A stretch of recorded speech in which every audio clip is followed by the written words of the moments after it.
Hi, everyone. My name is Brian Foote. I'm the CEO of Humble, coming to you from San Diego here today. We love it down in Singapore. We went down to the World Blockchain Summit a couple of years ago and really enjoyed it, really valued making the connections there in the city, but we're just too busy to get down there right now. So we'll be coming to you virtually today from San Diego. Thanks as always for having us. I'm Brian Foote. I'm the CEO of Humble. Very proud to be one of the keynote speakers this year at World Blockchain Summit 2023. We only have about 10 minutes per speaker, so I'll spend a few minutes going through what we're doing at Humble and then picking out some blockchain trends that we see for the upcoming year or two or 5 or 10 in blockchain. So again, I'm Brian Foote from Humble. Thanks for having us. So we're Humble. We're a publicly traded company here in the United States.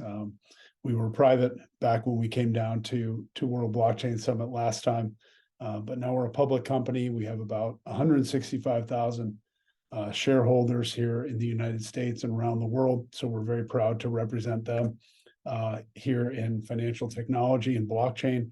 It's such an exciting category to be in. So we're thankful to have the opportunity to represent our shareholders and to build in the category. A couple of us are also founders of the first legally registered DAO in the United States called Blocks. So you'll see some decentralized product lines in here as well called the Blocks Registry and verified by Blocks. Part of our charter as a centralized public company at Humble is to run on decentralized rails where possible, to provide new ways of commerce, transaction, and verification for users. So it's a really exciting time right now to be building in Web3 and building both centralized public company products, but then also running on new decentralized rails that can offer really fresh root systems for building new product lines. So we have a really focused set of core products here at Humble that work together. They're inextricably intertwined. So we have verified profiles, digital wallet, which we really see replacing the shopping cart as a more dynamic environment for people to read, write, and transact on Web3.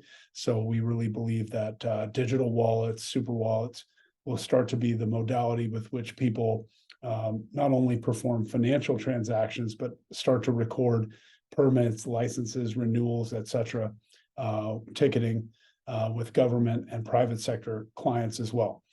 So I'll show you what we have here on humble.com with the wallet and the web platform, but we're also seeing some opportunities with white labeling what we're doing for the private sector by way of sports teams, stadiums, sports leagues.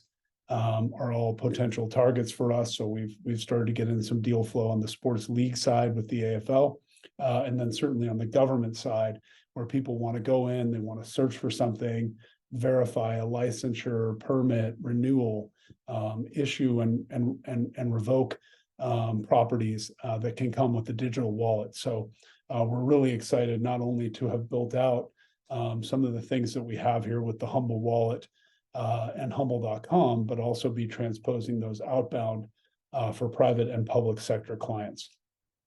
So a little bit of a quick harbor tour of those product lines. We've got the mobile wallet. So you'll start to hear this uptick in things referencing a super wallet, fancy name for, mobile apps, digital wallets, but moving into a super wallet. And what I think that really underpins is that these are transactional tools, meaning they aren't just sort of Web 2 applications where you may have fake profiles, fake bots, fake ratings, fake reviews, fake merchandise, all the major market problems of the big Web 2 big tech providers, now moving into Web 3, where you're providing tool sets where people can verify who you are, they can verify what product they're buying, all of these things that can use a decentralized blockchain registry to verify and catalog physical merchandise, digital merchandise, and then also services or transactions for which, again, there's permits, renewals, licensure, et cetera. So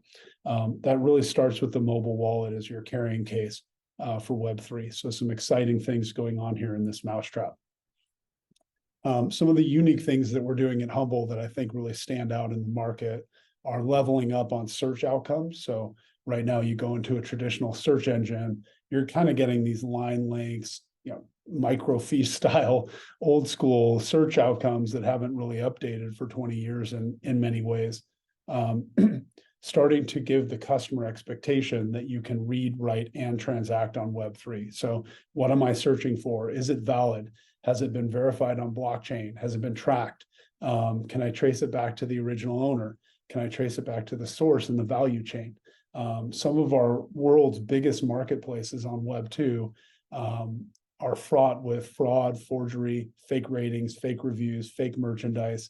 And so you're constantly playing whack-a-mole with these sellers to get them off the platform because they're not authenticated on blockchain, nor are their profiles verified like they are on Humble. So we've really given a lot of thought to building out a trust architecture where people and businesses and governments are working from verified profiles, but then transposing that into your search outcomes so that you can quickly look for something, find it, and transact upon it in many fewer clicks and with a lot more authority and authenticity than previous search engines.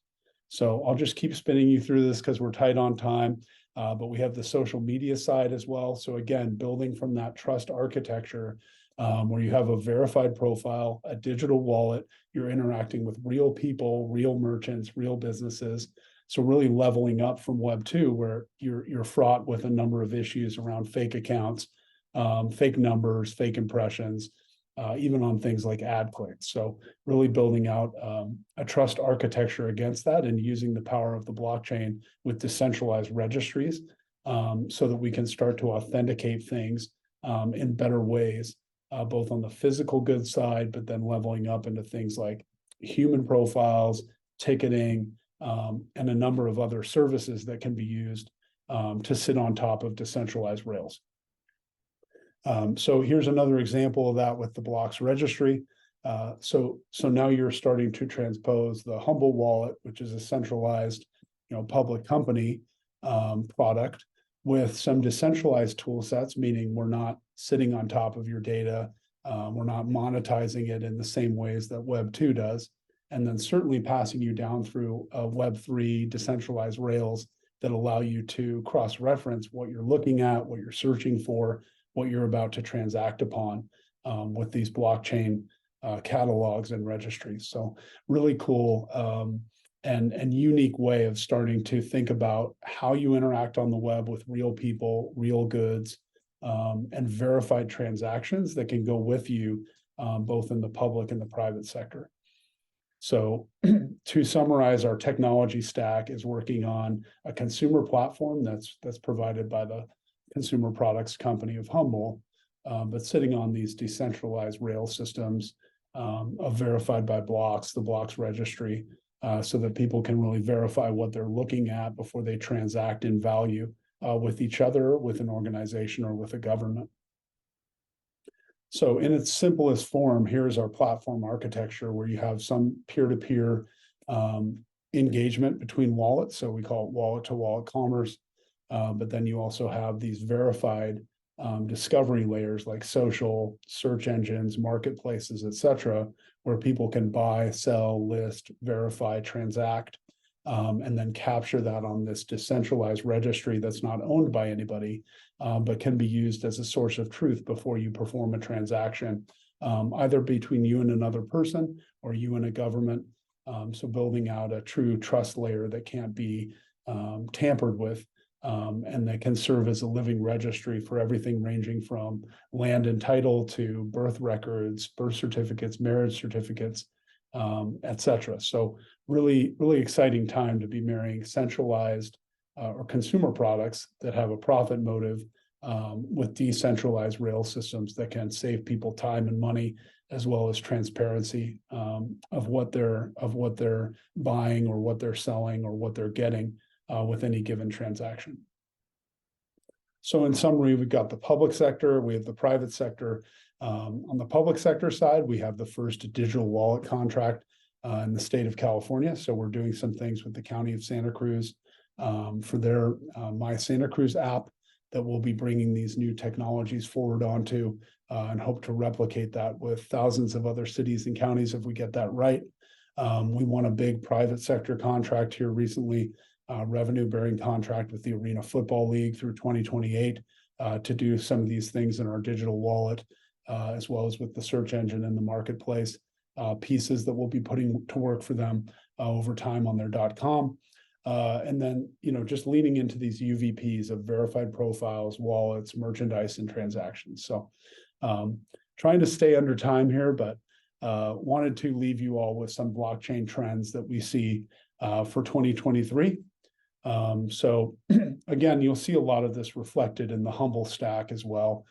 Digital wallets, so expect to see some migration from cash, checks, credit cards, etc., into digital wallets. We think those will help people get more organized and have better consumer behavior that gives them plenty of autonomy, but also allows government to interact with people more efficiently. Digital identity that sits at the root of this whole thing. So verifiable credentials, digital identifiers, things like that, that allow people to verify who they are before they perform a transaction. We definitely want to be giving thought to private, semi-private, and public data sets so that people are using search engines or registries to verify what they need to know, but selectively disclosing no more than what they need to, so that we can preserve citizen privacy while gaining the efficiencies of digital systems. Search and verification, same thing. So building out search engines that give you better outcomes that you can find and transact upon more quickly through blockchain verification. This will be even more important as AI comes online.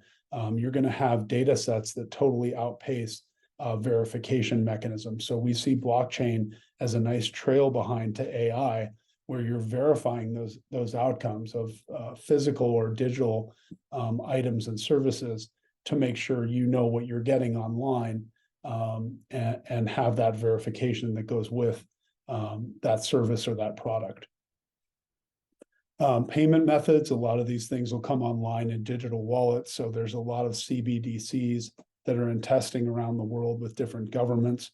Also, stable coins, I think, are starting to get a little more traction as inflation becomes such a front and center issue for many countries around the world.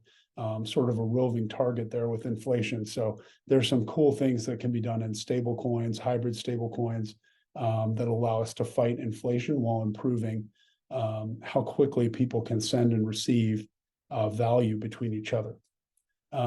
Tickets and collectibles, same thing. Am I getting something off the internet that's not correct or that has been duplicated or is a fake? So using blockchain and blockchain registries to not only memorialize transactions, but to make sure you know what you're getting so that when you arrive at the concert or the football game, you're showing them a ticket that you know is pure and ready to be used by you in your super wallet.